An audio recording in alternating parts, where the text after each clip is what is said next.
Ladies and gentlemen, welcome to this explosive edition of our deep dive into one of the most talked-about moments in daytime television history. Today we're unraveling the shocking saga of Sir Cliff Richard, the eternal Peter Pan of British pop, being unceremoniously kicked off ITV's Loose Women following a blistering altercation with the fiery Denise Welch.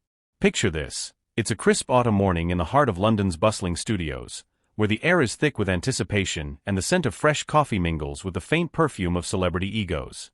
Cliff Richard, at 84 years young, strides in with his trademark boyish charm, his silver hair impeccably coiffed, dressed in a crisp white shirt and tailored trousers that scream timeless elegance. He's there to promote his latest gospel-infused album, a collection of soul-stirring tracks that blend his classic rock and roll roots with contemporary spiritual vibes, hoping to connect with the show's predominantly female audience who have adored him since the swinging 60s. The Loose Women panel, a powerhouse quartet of unfiltered opinions, features the indomitable Denise Welch, known for her no-holds-barred takes on everything from politics to personal demons. Alongside her, the witty Gloria Hunniford, the glamorous Nadia Sawalha, and a sharp-tongued Janet Streetporter, each bringing their decades of broadcasting savvy to the table. As the cameras roll and the theme music fades, the studio lights gleam off Cliff's beaming smile, and the audience erupts in applause, reminiscing about hits like Living Doll and We Don't Talk Anymore that have soundtracked generations of British life. But beneath this veneer of nostalgia lies a powder keg waiting to ignite, fueled by generational clashes, unspoken resentments, and the raw unpredictability of live TV. As the interview delves deeper, the atmosphere in the Loose Women studio thickens like fog rolling in from the river, and Denise Welch, with her trademark blend of empathy and audacity, presses on with a question that cuts straight to the bone. "Cliff, darling," she begins, her northern lilt softening the edge just a touch, "you've always been this untouchable icon, the bachelor boy who never ages, never falters. But after that raid, don't you think the media's obsession with your perfection made it easier for those lies to stick? I mean, we're all human. We've all got skeletons. Hiding them behind hymns and allo might invite more suspicion, don't you reckon?" The words hang in the air like a challenge, and the panel exchanges glances. Gloria raises an eyebrow, Nadia sips her water nervously, while Janet smirks, sensing drama.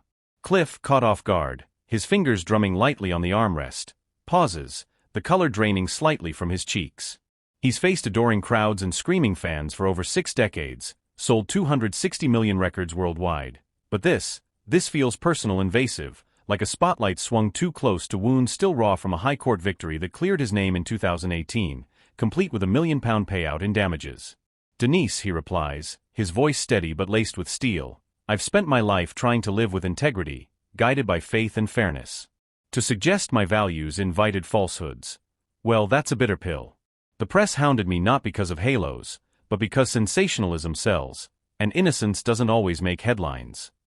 The audience murmurs, a ripple of support for their hero, but Denise, undeterred, fires back, her passion ignited by her own history of tabloid scrutiny during her bipolar disclosures and her son Matty Healy's turbulent rock star life with the 1975. "Oh, come on, Cliff. Integrity's grand, but in this game, vulnerability wins hearts." Cutting back from the break, the Loose Women set pulses with unresolved energy, the audience buzzing like a hive disturbed, and the panel dives straight into the fray without preamble, as if the pause only sharpened their blades.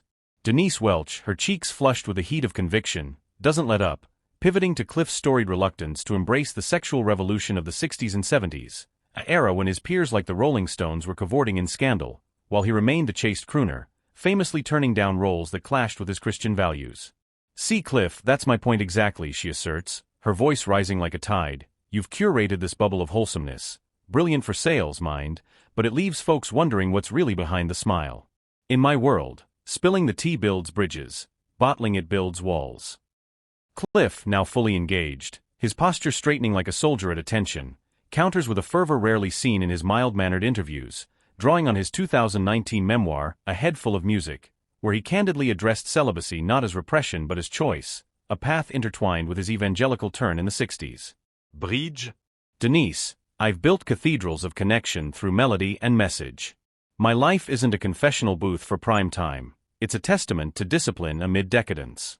You speak of tea spilling as liberation, but I've seen it drown good souls in regret."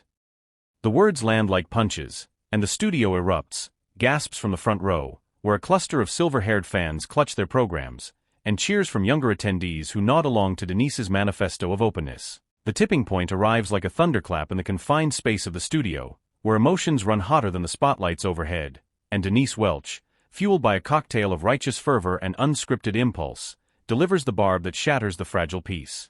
Judgment? Cliff, if anyone's judging, it's you, sitting there like the arbiter of virtue, while the rest of us muddle through messiness.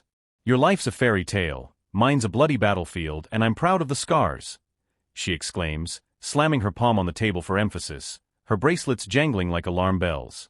The impact reverberates. Cliff's eyes widen, a flicker of betrayal crossing his features, reminiscent of the vulnerability he showed in his 2014 tearful statement after the raid, broadcast live from his Surrey home.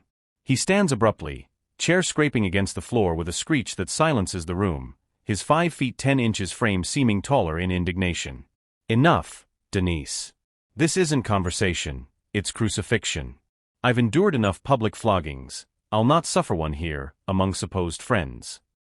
The audience inhales collectively, a wave of shock rippling through the 200-strong crowd, some rising in solidarity, others frozen in disbelief.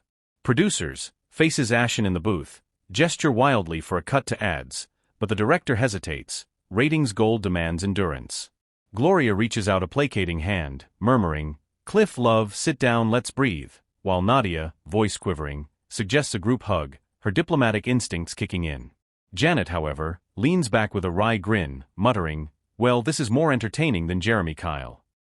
But Cliff, dignity intact yet fraying, shakes his head, his voice resolute, "No, Gloria.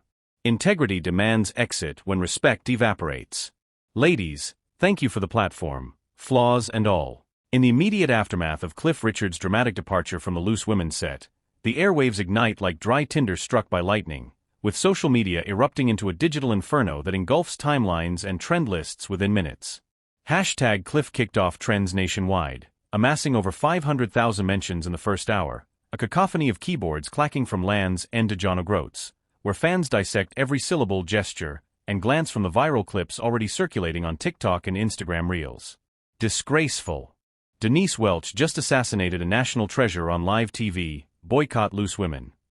Fumes one viewer, a 70-something retiree from Berkshire, attaching a grainy photo of herself at Cliff's 1976 Wembley concert. Countering fiercely, a 30-year-old Manchester influencer retorts, "About time someone pierced the Cliff bubble. His holier-than-thou vibe is outdated. Denise spoke for us all." Hashtag Real Talk. The divide mirrors Britain's broader cultural chasm, boomers and Gen X rallying to Cliff's banner, decrying the woke witch hunt of modern media, while millennials and zoomers champion Denise's raw authenticity, sharing memes of Cliff's exit stride captioned, "When a halo slips." Tabloids pounce with feral glee, The Sun splashes Cliff's loose exit, Saint walks out on Sinner Welch, across its front page, complete with paparazzi shots of Cliff fleeing into a waiting car, his face a mask of quiet resolve. The Daily Mail follows suit, a 2-page spread interviewing ex-Shadows member Hank Marvin, who laments, "Cliff's the gentlest soul, this is heartbreak for rock and roll." Broadcasters scramble, BBC Breakfast leads with a somber panel discussion, Jeremy Vine opining on the perils of confrontational chat shows, while Good Morning Britain pits a Cliff biographer against a feminist commentator in a proxy war.